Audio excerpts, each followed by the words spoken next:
Welcome to Penrose Learning, where we make understanding easy. You begin by confirming you have the Fazzio Y-Connect and the right orientation, because removing the wrong piece wastes time. Next, shut the main supply and relieve any pressure so you can work safely. This prevents fluid spray and damage. Once done, isolate the branch lines and place a container beneath the fitting to catch residual fluid.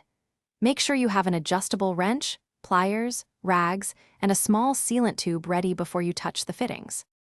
You now loosen the compression nuts counterclockwise while supporting the Y-body with a second wrench. This prevents twisting the tubing and breaking joints. Once nuts are backed off, slide them and the ferrules back, then gently separate the tubing. If tubing sticks, wiggle while pulling straight to avoid kinking. After separation, inspect ferrules and O-rings for corrosion or deformation so you know what to replace. If metal shards or heavy corrosion appear, stop and plan to replace adjoining sections. You remove the Y-body and clean all mating surfaces with a rag and a light solvent to ensure a good seal. Replace any damaged O-rings or ferrules because reusing them risks leaks. When refitting, hand start threads and then use the wrench to set proper torque. Avoid over-tightening, which can crush ferrules. Once assembled, restore the supply slowly while watching joints.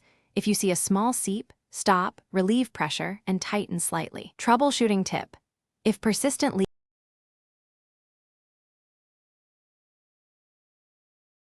Thanks for watching. If this was helpful, leave a like and consider subscribing. See you next time.